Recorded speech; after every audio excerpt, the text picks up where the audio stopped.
Hey everyone, this is Jeremiah Warren. I just wanted to talk you through the behind the scenes of this video that I directed for Mason and just kind of give you some insight, talk through some things. Maybe this is informational, maybe this is helpful for your own projects, and then just so you can get an idea of how, some of this stuff comes together. So this is a commercial that I directed for Mason, which is a software API that allows teams to collaborate on building software and applications. I think it was like a week for the concept and about 4 days for pre-production, and then from like the first day of filming to the final edit was about 8 days, 8 or 9 days. So it was a very fast turnaround, but I'm really proud of how this project came out. And let's go through this now. So I talked with Mason a lot, we went back and forth. I made about 3 different treatments. They sent me a document that kind of outlined a lot of the creative things that they liked, like the tone and some of the images and things like that. And I went and made my own treatment, and I normally will put a treatment together in like Illustrator or Photoshop, but because we didn't have a lot of time, I put mine together in Dropbox paper, and I just included like images that I liked. So if you watch the piece, we have a woman that is hammering away in the desert, and I really liked that kind of idea, so I actually photoshopped this image together, and then I had some other images of like these really strong, powerful poses with people with like sledgehammers and baseball bats, and I kind of want to convey like that strength in that. And this was one idea. This was just something really random I came across. There's a tradition in a town in Mexico where they hit explosives with sledgehammers. So this is like the smoke from the explosive going off, and I just really liked that visual look. For the person at the computer, I really liked all these kinds of, there wasn't really an image. I think this was an image that most represented what I liked. These were obviously way more complex than what I was going to get, but they kind of conveyed the mood that I wanted. And then for the office stuff, some of these were lighting inspiration, some of these were kind of mood inspiration.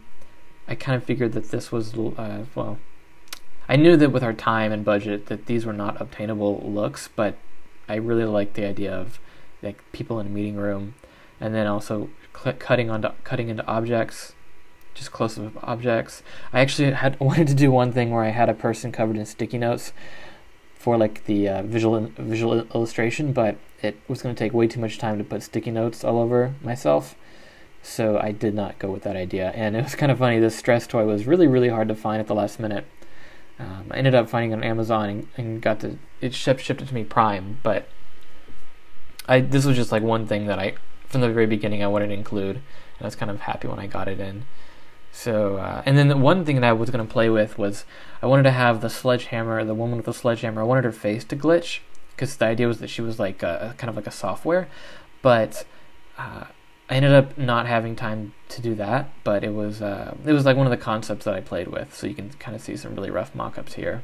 This is again another image I photoshopped, and here's like some lighting inspiration, and then inspiration for like the office scenes. So like these, because of our time and budget, I didn't match like these visual looks exactly, but I got really close, and I feel like I definitely see a lot of these elements in the video, so I'm proud of how close I got to that. But once we came out with once we decided on like the concept, I started putting together a rough storyboard edit with footage that I found from commercials and stock footage out there, and I wanted to basically make sure that this worked as an edit before I went and shot it. And I didn't have time to storyboard it, but I basically used this storyboard edit as my storyboard. Let's see if I can find. So I just went through a bunch of commercials that I already knew about, and it's really like, if you look at it, and I knew, like, in my head I knew like all the things that would fill it in, so like it makes sense to me, but if I showed this to someone else it probably wouldn't make as much sense. I knew that obviously it would be refined in the editing process once we shot all the footage, but this kind of gave me a basis of what clips I needed to get. And I also went in and started adding a lot of sound effects, and I ended up using those sound effects for the final edit.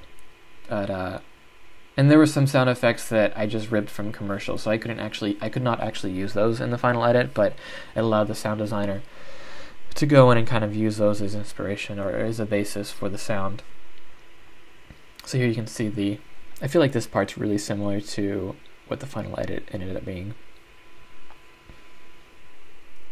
But yeah, so went and shot for 3 days, and we were filming, as far as the camera goes, we were shooting on the A7S II with Cooke S4 Mini glass, which I really, really like the Cookes. They're super sharp, so if you want like a really gritty look, they're not the best, but I was really impressed with them, and especially, I have a lot of complaints with the Sony A7S II, but I feel like the lens really elevated the image quality, and it also added a lot of weight to the camera, which helps for these shots where you have all this camera shake, all this camera movement. It just really, the camera feels it feels like a Red camera or an Alexa as far as the weight goes, which I really liked. The first day was all of the studio footage, and that one was, we had the most time to set up for that, and I think we spent like an hour just setting up the lights and everything, and I worked with Elizabeth Olmsted, who's a really, really amazing DP, and we had like a studio cyc wall set up. This is actually, you can see how we set it up. Above this computer we have a 1-foot battery operated Quasar that has a teal gel on it,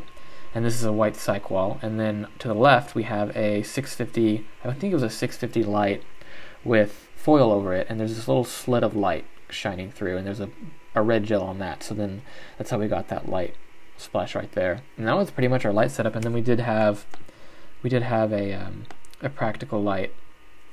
We ended up putting up a practical light and then put some scrims on that, which looks kind of weird in the still, but with all the motion and everything, it's not as noticeable.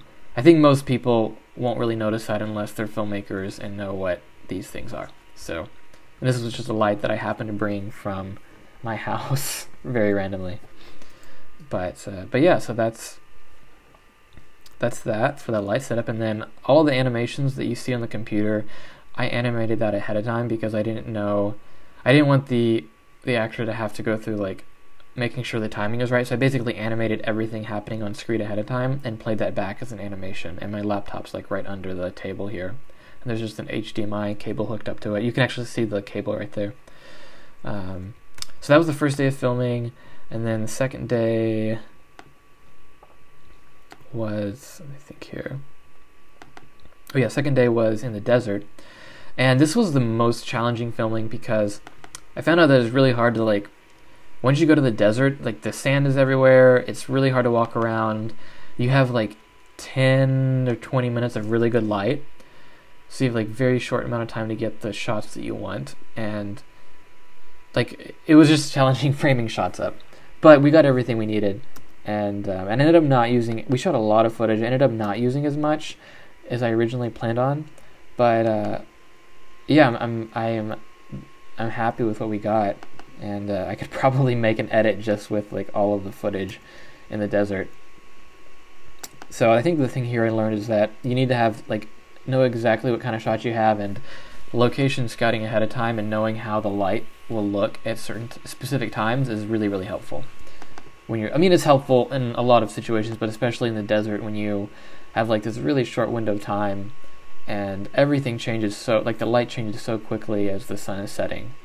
But yeah, so we got that the second day, and then the third day we filmed in the office scene. I think it took about 2 hours. It took about an hour of actual filming, and then I think it was an hour of setup.